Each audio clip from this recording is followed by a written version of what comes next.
पालकांची चिंता वाढवणारी बातमी आपण पाहूया। कारण अचानक चिमुकल्यांना हार्ट अटॅक येण्याचं आणि त्यामुळे मृत्यूचं प्रमाण वाढण्याचं पाहायला मिळत आहे। गुजरात, कर्नाटक किंवा साताऱ्यामधल्या घटनांनी चिंता अधिकच वाढत चालली आहे।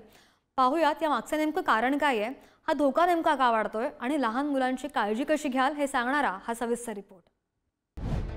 गुजरातमध्ये 8 वर्षाच्या मुलीला शाळेतच हार्ट अटॅक, कर्नाटकात 3रीतल्या मुलीला हार्ट अटॅक, सातारा माडमध्ये 14 वर्षाच्या पैलवान मुलाला हार्ट अटॅक। तुमच्या हृदयाचा ठोका चुकवणारी ही बातमी। केवळ प्रौढांनाच हृदयविकार आणि त्यातून हार्ट अटॅक येतो असं आता राहिलेलं नाही। कोरोना नंतरच्या काळात तरुणांचा हार्ट अटॅकमुळे मृत्यू होण्याचं प्रमाण वाढलं, पण आता परिस्थिती भयंकर झाली आहे। कारण लहान मुलांना, अगदी शाळकरी मुलांना सुद्धा हार्ट अटॅक येण्याचं आणि त्यातून मृत्यू होण्याचं प्रमाण वाढलंय। दृश्यांमध्ये दिसणारी ही मुलगी गार्गी अवघी 8 वर्षाची। शाळेमध्ये असतानाच गार्गीला अस्वस्थ वाटू लागलं। कशीबशी ती जवळ असलेल्या खुर्चीवर बसली आणि एकाएकी कोसळली। तिला तातडीनं रुग्णालयात दाखल करण्यात आलं, व्हेंटिलेटरवर ठेवलं, पण डॉक्टरही तिला वाचवू शकले नाहीत। अवघ्या 8 वर्षाच्या गार्गीनं हृदयविकाराच्या झटक्यानं या जगाचा निरोप घेतला। कर्नाटकच्या मैसूरमध्येही 3रीमध्ये शिकणाऱ्या मुलीच्या बाबतीत असंच घडलं। शाळेमध्ये असताना तिला हार्ट अटॅक आला आणि ती गेली। साताऱ्यात पैलवानी करणाऱ्या 14 वर्षाच्या मुलालाही हार्ट अटॅकमुळे आपला जीव गमवावा लागलाय। मान तालुक्यातला दहिवडीमधला दीपक कुंभार हा कुटुंबातला एकुलता एक मुलगा हृदयविकाराच्या झटक्यानं हे जग सोडून गेला। केवळ काल परवा घडलेल्या या 3 घटना नाहीत, तर अलीकडच्या काळात लहान मुलांचा हृदयविकारानं मृत्यू होण्याच्या आणखी काही घटना समोर आल्यात। मध्य प्रदेश, गेल्या वर्षी सप्टेंबर महिन्यात 7 वर्षाच्या राघव दुबेचा हार्ट अटॅकनं मृत्यू। उत्तर प्रदेश, गेल्या वर्षी जानेवारी महिन्यात मोबाईलवर कार्टून बघत असताना 5 वर्षाच्या मुलीचा मृत्यू।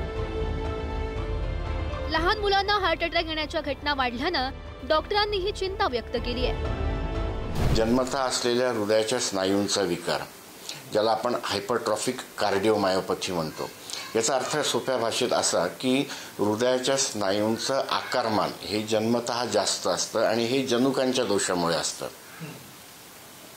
तर ह्या स्नायूंचं आकारमान जास्त असल्यामुळे जेव्हा हृदय आकुंचन प्रसरण पावत असतं, तर जेव्हा आकुंचन पावतं तेव्हा हृदयाच्या डाव्या जवनिकेतून म्हणजे लेफ्ट वेंट्रिकलमधून महारोहिणीत जे रक्त जातं त्या प्रवाहामध्ये अडथळा निर्माण होतो। आता थंडीचा मोसम आहे, आपल्या सर्वांना कल्पना आहे की थंडीमध्ये व्हायरल इन्फेक्शनचं प्रमाण जास्त असतं। तर कॉक्सॅकी नावाचा एक व्हायरस असतो, विषाणू असतो की ज्याच्या संसर्गामुळे हृदयाच्या ठोक्यांची गती अचानकपणे वाढू शकते। मायोकार्डायटिस म्हणतो आपण त्याला, की हृदयाला संसर्ग जेव्हा होतो तेव्हा हृदयक्रियेमध्ये बिघाड होऊ शकतो आणि हृदयाच्या ठोक्यांची गती अचानकपणे खूप वाढून जाते। 200, 250, 300 प्रति मिनिट अशी गती होऊन जाते आणि काही सेकंद किंवा काही मिनिटं जर ही गती राहिली तर त्वरित मृत्यू होतो। या बाळांमध्ये आपण काय काळजी घेऊ शकतो? तर त्यांची जी प्राथमिक लक्षणं असतात, असं नाही की अचानकपणेच तो होतो म्हणून, त्यांना बऱ्याच आधी लक्षणं असतात जी आपण दुर्लक्ष करतो की लहान मुलांमध्ये काय हृदयविकार होऊ शकतो। तर ती जी काही तक्रारी सांगतात त्याकडे व्यवस्थित लक्ष दिलं तर काही अंशी आपल्याला या आजाराचं निदान होऊ शकतं। जर बाळाला ताप येत असेल तर तापाच्या दृष्टीने सर्व तपासण्या करून त्याला विषाणू संसर्ग आहे किंवा नाही हे बघणं आपल्याला फायद्याचं ठरू शकतो आणि हे अचानक होणारे मृत्यू आपण टाळू शकतो। थंडीमध्ये अजून एक महत्त्वाची गोष्ट म्हणजे थंडीपासून बचाव करणं, कारण थंडीमध्ये रक्तवाहिन्या आकुंचन पावतात आणि रक्तवाहिन्या आकुंचन पावल्यामुळे हृदयावरचा तणाव वाढतो।